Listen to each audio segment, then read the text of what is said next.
అయ్యో బాబు మీరా? పర్లేదు లోపల రండి. కింద పాపం మీరా? రండి రండి రండి రండి బాబు రండి. కూర్చోండి కూర్చోండి కూర్చోండి. ఈ టైంలో వచ్చారేంటండి? పొద్దుటి నుంచి పెళ్లి షాపింగ్ చేస్తూ వచ్చేసరికి ఈ టైం అయిందండి. యాక్చువల్లీ మార్నింగ్ డాడీ తెచ్చరమన్నారు. ఏంది బాబు ఇది? డబ్బండి. మా పద్ధతి ప్రకారం మగ పెళ్లివారి బట్టలకు ఆడపెళ్లివారే ఇస్తారండి. ఏంటి బాబు ఇది? మాకు డబ్బులు ఎందుకు? అయినా ఉన్నంతలే మేము కొనుక్కుంటాంలేండి. పర్లేదంటీ, ఉంచండి. ఇంత బరువు మా మీద ఎత్తొద్దయ్యా, మొయ్యలేం. 5 లక్షలకే ఇలా అంటున్నారు. రేపు మా ఇంటి లక్ష్మి మీ ఇంటికి రాబోతుంది. ఎలా మోస్తారు? నా కూతురులాగా చూసుకుంటానయ్యా.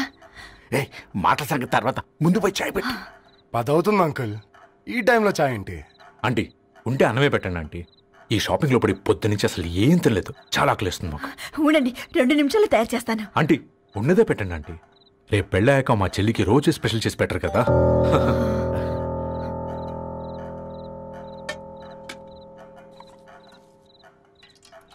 Uncle water.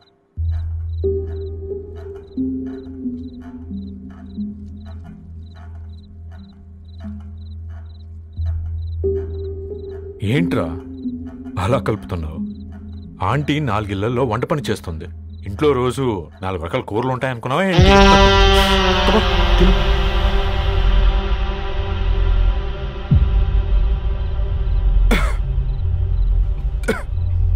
ఏంట్రా కారంగా ఉందా? కూర ఎక్కువ తినకూడదని కారం ఎక్కువ వేసుకుంటారులే.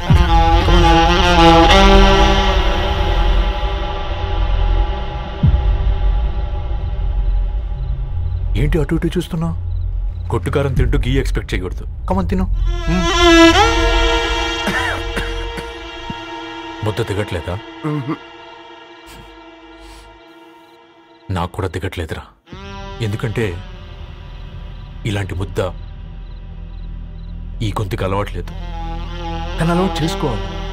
రేపు పెళ్ళాక మన చెల్లి కూడా ఇదే కదా తినాల్సింది. ఇలా ముద్ద గొంతులో దిగుతుంటే గొంతంతా మంటగా ఉంది, గుండెంతా మంటగా ఉంది.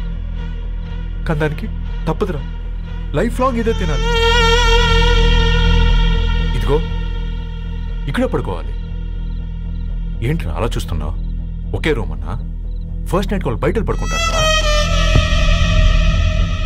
ఆ తర్వాత ఎలా అన్నా? ఆ తర్వాత అందరూ కలిసే పడుకుంటారా?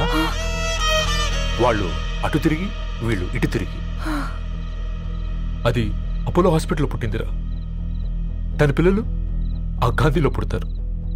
మన పిల్లలు ఆక్రిచ్కి వెళ్తారు. దాని పిల్లలు ఆ బ్రిడ్జ్ పక్కన ఉన్న గవర్నమెంట్ స్కూల్కి వెళ్తారు. పర్లేదు, దాన్ని మాటిచ్చాడు కదా, ఫాలో అవుతాం. కానీ రవి, ఒక్క మాట, నువ్వు ఒక పేపర్ బాయ్వి.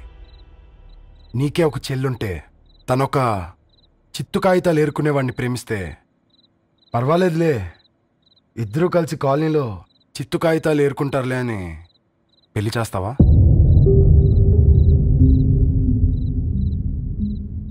చూడండి ఆంటీ, ప్రేమ 2 వ్యక్తుల ప్రమాణం, పెళ్లి 2 కుటుంబాల ప్రయాణం. ఆ ప్రయాణంలో మంచికి చెడుకి మీ ఇంటికి వస్తే ఇలా నట్టింట్లోకి షూలేసుకొని వస్తాం. బాధ ఇప్పుడు ఒకవైపే ఉంది, భవిష్యత్తులో 2 వైపులా ఉంటుంది. 4 ఇళ్లలో పని చేసుకునేవారు గద్వాల్ రెడ్డి వారి ఆహ్వాన పత్రిక ఇప్పుడు ఇక మీ చేతుల్లో ఉంది.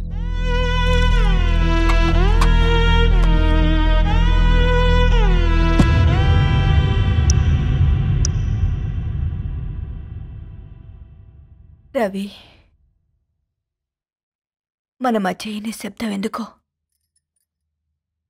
నీకు అర్థమైందారా? వాళ్ళు వేసిన ఏ ఒక్క ప్రశ్నకి మన దగ్గర సమాధానం లేదు. ఆ పిల్లాడు అడిగాడు, కాగితాలు ఏరుకునేవాడైతే మీరిచ్చేవారా అని. గద్వాల్ రెడ్డి గారి ఫ్యామిలీతో పోలిస్తే మన స్థాయి అదే కదరా. మరి వాళ్ళ బాధను మనం అర్థం చేసుకోవాలి కదరా. మన వాళ్ళ ఇంటికి పోయినప్పుడు టీ తాగితే గొంతులోకి పోలే, ఇప్పుడు వాళ్ళకి ముద్ద గొంతు దిగలా. నీకు గొప్ప జీవితం వస్తుందని సంతోషించాం కానీ ఒక అమ్మాయి గొప్ప జీవితాన్ని కోల్పోతుందని ఊహించలేకపోయారా? పెళ్లి చేయడమే ఇష్టం లేకపోతే మన ఇంట్లో గ్యాస్ పేలొచ్చు, మన ఆటోకి యాక్సిడెంట్ అవ్వచ్చు, కానీ వాళ్ళు అలా ఏం చేయలేదురా. 2 కన్నీటి బొట్లు కార్చి వెళ్ళారు. ఆ కన్నీటికి విలువనిద్దాన్రా.